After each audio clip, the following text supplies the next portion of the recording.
سر بابا گرو نانک کون تھے؟ ان کا تھوڑا سا تعارف کروائیں۔ دیکھیے، بسم اللہ الرحمن الرحیم، یہ جو بابا گرو نانک تھے، یہ اگر آپ دیکھیں مذاہب کی تاریخ تو دنیا کا سب سے کم عمر مذہب اس وقت جو موجود ہے اور جس کو بین الاقوامی سطح پر بطور مذہب قبول کر لیا گیا ہے، حضرت بابا گرو نانک اس کے بانی تھے۔ اور ان کی پیدائش ہوئی تھی 1469 میں اور ان کی وفات ہوئی تھی 1539 میں۔ سکھ مذہب کے یہ بانی تھے اور ان کی والدہ کا نام جو تھا، یہ پاکستان ننکانہ صاحب میں پیدا ہوئے تھے۔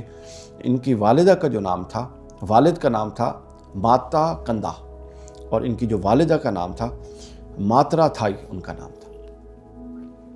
حضرت بابا گرو نانک جو تھے، یہ اپنا ہندو اور مسلم دونوں کے ساتھ دونوں اساتذہ سے پڑھے ہوئے تھے۔ بابا گرو نانک دونوں اساتذہ سے پڑھے ہوئے تھے۔ ان کی تعلیمات کے اندر انسان کو خالصیت کی طرف لے جانا، یعنی جو صوفیاء کی تعلیمات ہوتی ہیں، ان کی تعلیمات اس سے بہت ملتی جلتی تھی، لیکن اب ان تعلیمات کو ایک نئے رنگ میں پیش کر دیا گیا جب سے مذہب بنا ہے۔ تو ذات پات کے یہ بہت سخت خلاف تھی، اور ایک خدا کی عبادت، یہ مواحد تھے، خدا کی عبادت، سماجی خدمت اور انسانی برابری، یہ ان کی زندگی کا موٹو ہوتا تھا۔ انہوں نے بہت سفر کیے، پاکستان، موجودہ ہندوستان، موجودہ افغانستان اور مشرق وسطیٰ کے بہت سارے علاقوں میں انہوں نے سفر کیے، اپنے دین کی اور اپنی تعلیمات کی خود تبلیغ کی۔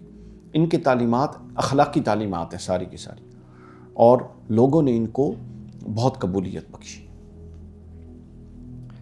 اچھا سر، سکھ مت سے پہلے ان کا کوئی مذہب تھا؟ نہیں، یہ بنیادی طور پہ ہندو کے گھر پیدا ہوئے تھے اور تعلیم ان کی مسلمانوں سے ہوئی۔ تو یہ ان کی اپنی فکر تھی جو ہندوازم اور مسلمانوں کو ملا کے ایک ایسا انہوں نے اخلاقی نوعیت کی تعلیمات خود ان کو پیدا کی۔ یہ خود بانی تھے اپنے مذہب کے۔ اس سے پہلے اگر آپ کے ان کا اپنا کوئی مذہب تھا تو ظاہر اگر ماں باپ کے مذہب پہ ہوں تو ہندو تھے، اور اگر استادوں کے مذہب پہ ہوں تو مسلمان تھے۔ تو ظاہر ہے انہوں نے، ان کے ذہن میں دونوں چیزیں تھیں، تو انہوں نے ان دونوں کو ملا کے اپنی ایک نئی چیز سامنے لائی، نئی فکر سامنے لائی، جس کو بعد ازاں ایک بطور مذہب اور مستقل مذہب کی حیثیت سے قبول کر لیا گیا۔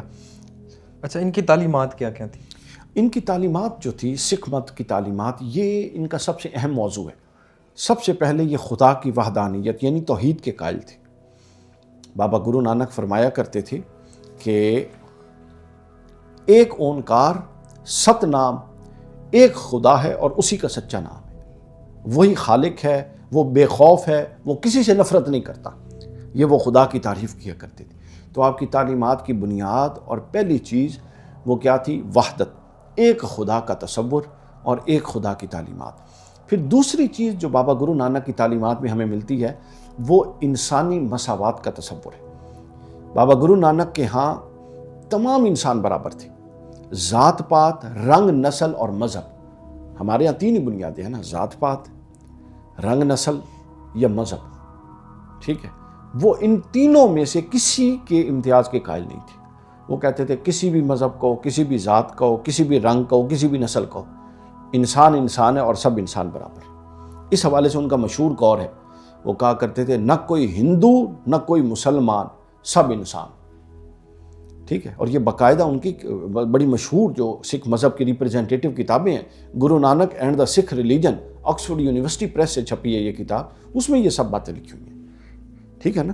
اور یہ میکلیوٹ WH، یہ سکھ ایک اسکالر ہیں جن کی یہ کتاب لکھی ہوئی ہے اور آکسفورڈ یونیورسٹی نے چھاپی ہے، اس کے اندر یہ چیزیں موجود ہیں جو میں بیان کر رہا ہوں۔ پھر اس کے بعد ان کی تعلیمات کا جو تیسرا اہم ترین پہلو ہے وہ ہے کیرت کرو، یعنی محنت کرو۔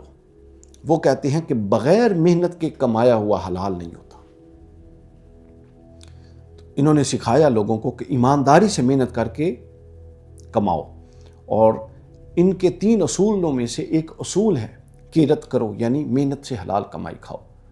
یہ کہتے ہیں کہ جو محنت نہیں کرتا اور اس کو کہاں سے آ رہی ہے، کہیں سے آ رہی ہے اور بغیر محنت کے آ رہی ہے، اس کو دیکھنا چاہیے کہ اس کی وہ کمائی جائز ہے کہ نہیں ہے۔ یہ بیان ہوا ہے the encyclopedia of Sikhism, Harbans Singh نے لکھا ہے، پنجاب یونیورسٹی کے اندر یہ چھپا ہوا ہے۔ اس کے بعد چوتھی ان کی جو تعلیمات کا ہے بنیاد، وہ ہے ست، ٹھیک ہے، ستیہ یعنی سچ بولنا، اور سیوا خدمت کرنا۔ سچ بولنا اور خدمت کرنا، یہ دو ملا کے ان کی بنیادی تعلیمات کا ایک حصہ بنتا ہے۔ اور یہ کہا کرتے تھے کہ سچ سو اونچا کچھ نہیں، یعنی سچ سے اونچا کچھ بھی نہیں ہے، اور سچ بولنا ہی دھرم ہے۔ یعنی یہ سچ بولنا اور سچائی کو اپنا دھرم بیان کرتے تھے، بطور دھرم بیان کرتے تھے۔ تو گرو گرنتھ صاحب کے اندر یہ موجود ہے کہ سچ بولنا انسان کا دھرم ہے، جس کا میں مفہوم بنا رہا ہوں۔ اور جس نے مخلوق کے حوالے سے یہ ان کی بڑی تعلیمات تھی، انسانیت کے حوالے سے، مخلوق کے حوالے سے، کہ خالق کو راضی کرنے کا گرو نانک کی تعلیمات میں کوئی طریقہ نہیں سوائے اس کے کہ مخلوق کو راضی کیا جائے۔ یعنی یہ بڑا اہم جملہ ہے کہ خالق کو راضی کرنے کا گرو نانک کی تعلیمات میں کوئی طریقہ نہیں سوائے اس کے کہ اس کی مخلوق کو راضی کیا جائے۔ یعنی براہ راست آپ خالق کو راضی نہیں کر سکتے، اس کی مخلوق کو راضی کرنا ہے۔ پانچواں جو ان کی تعلیمات کا ہے وہ ہے لنگر، کھانا کھلانا۔ انہوں نے اجتماعی لنگر کی روایت قائم کی تھی بر صغیر میں۔ غریب اور امیر سب آتے تھے، اور جب ان سے پوچھا گیا کہ ایسا کیوں ہے، انہوں نے کہا میں چونکہ سارے انسانوں کو برابر دیکھنا چاہتا ہوں، تو یہاں غریب بھی آئے گا اور امیر بھی آئے گا اور دونوں بیٹھ کے کھائیں گے، اور ہندو بھی آئے گا اور مسلم بھی آئے گا اور دونوں بیٹھ کے کھائیں گے۔ تو لہٰذا اس لیے میں ان دونوں یعنی اس بھائی چارے کا مظاہرہ دیکھنے کے لیے میں نے یہ لنگر شروع کیا ہے۔ تو انہوں نے لنگر شروع کیا تھا، حتیٰ کہ اپنے ایام کے آخری دنوں میں، اپنی زندگی کے آخری دنوں میں، جب یہ یہاں پر آ کے ننکانہ صاحب، کرتارپور ننکانہ صاحب آ کے بیٹھے تھے، تو وہاں پر یعنی یہ جہاں جاتے تھے وہاں پر لنگر جاری کروا دیتے تھے، لوگوں کو کھانا کھلاتے تھے۔ اور چھٹا جو ان کی تعلیمات کا بنیاد ہے وہ یہ پرہیزگاری کا درس دیتے تھے کہ اکیلے میں گناہوں سے بچو، بدکاری نہ کرو، جھوٹ نہ بولو، کسی کو نقصان نہ پہنچاؤ، دنیا میں رہو مگر دنیا تم میں نہ رہے۔ یعنی ان کی تعلیمات کا خلاصہ یہ تھا کہ تم دنیا میں رہو مگر دنیا تم میں نہ رہے۔ تو یوں یہ 6 تعلیمات چیزیں مل کر بابا گرو نانک کی تعلیمات اور ان کے اس مذہب کا پورا خاکہ سمجھ میں آتا ہے۔ اچھا، 3 بنیادی تعلیمات ان کی سکھ ازم کی وہ کیا ہے؟ ابھی جس طرح میں نے 6 آپ کو پورا ان کا تعلیمات کا ایک تصور بیان کیا ہے، ٹھیک ہے نا، تو جب یہ اس کو سکویز کرتے ہیں تو یہ 3 تعلیمات بنتے ہیں جو سکھ مذہب میں بڑی اہم ہے۔ ایک ہے نام جپو، ایک ہے کیرت کرو، اور تیسرا ہے ونڈ چکو۔ نام جپو کا مطلب یہ ہے کہ اللہ خدا کا ذکر کرو، کیرت کرو کا مطلب یہ ہے کہ محنت سے روزی کماؤ، اور ونڈ چکو کا مطلب یہ ہے کہ جو کھاؤ ونڈ کے آپس میں تقسیم کر کے کھاؤ۔ یہ 3 ان کی تعلیمات ہیں جو ان کی پہچان تھیں ان کے دور میں، جس کی وجہ سے دیکھیں ہر بندے میں کچھ کوالٹی ہوتی ہے جس کی وجہ سے اس کو پذیرائی ملتی ہے، تو ان 3 چیزوں کی بنیاد پر ان کو پذیرائی ملی تھی۔ اچھا، ان کی وفات کیسے ہوئی تھی؟ ان کی وفات یہیں پر ہوئی گرو نانک میں، اپنا ننکانہ صاحب میں، کرتارپور میں۔ تو ان کی وفات ہوتی ہے 1539 میں۔ اپنی عمر کے آخری ایام میں یہ کرتارپور آ گئے تھے، پاکستان میں مقیم تھے، پیدا بھی چونکہ یہی ہوئے تھے۔ تو انہوں نے ایک روحانی خانقاہ ٹائپ چیز بنائی تھی اپنے آخری ایام میں، چھوٹا سا مرکز عبادات کے لیے بنایا تھا، جس میں خدا کا ذکر ہوتا تھا اور لنگر کھانا ہوتا تھا۔ یعنی 2 کام کرتے تھے، ایک ذکر کرواتے تھے اپنے طور پہ جو ان کا طریقہ کار تھا، آپ اس پر تنقید یا اس کی تائید کر سکتے ہیں، وہ ایک الگ علمی مسئلہ ہے، ہم اس کو زیر بحث نہیں لا رہے، لیکن ایک ذکر خدا جس کے لیے وہ کیرتن کی ٹرم استعمال کرتے تھے، اور دوسرا لنگر کا اہتمام، کھانے کا اہتمام، ان کے آخری دنوں تک یہ رہا۔ پھر اس کے بعد ہندو مذہب، اس سکھ مذہب میں 10 گرو ہیں، کل 10 گرو ہیں۔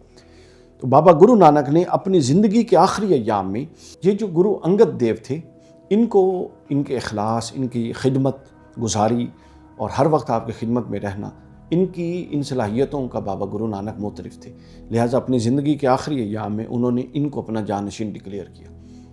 اور بابا گرو نانک کی وفات کے بعد انہوں نے پھر سکھ مذہب کو چلایا، پھر اس کے بعد انہوں نے اگلا بندہ ڈکلیئر کیا۔ یوں چلتے چلتے سکھ مذہب 10 گروؤں کی تعلیمات کا خلاصہ ہے۔ ہم نے جو بیان کی یہ سکھ مذہب بیان نہیں کیا، اب یہ ایک کلیئرٹی ہمارے لوگوں کو ہونی چاہیے۔ کوئی کہے نہیں جی سکھ مذہب تو یہ کرتا ہے، سکھ مذہب تو یہ کرتا ہے، ہم نے سکھ مذہب بیان نہیں کیا، ہم نے وہ سکھ مذہب بیان کیا جو بابا گرو نانک کا تھا۔ اس کے بعد جو 9 گرو تھے، اور ان کی چونکہ ان کے نزدیک جس طرح بابا گرو نانک کی بات حرف آخر ہے، باقی 9 کی بھی حرف آخر ہے۔ تو اور بعد میں پھر یہ شرک اور یہ والی چیزیں اور پھر ماتھا ٹیکنا اور پھر گردوارے میں باقاعدہ قبروں کو سجدے کرنے اور یہ کرنا اور سارا کچھ کرنا یہ رواج پڑ گیا. تو لہٰذا یہ ناجائز چیزیں ہیں ساری. ہم نے جو بیان کیا یہ بابا گرو نانک جو سکھ ازم کے پہلے گرو تھے اور جنہوں نے بنیاد رکھی, ٹھیک ہے نا, ان کی تعلیمات بیان کی, اور ان کی تعلیمات ان کی کتابوں میں یہی ہے جو میں نے بیان کر دی.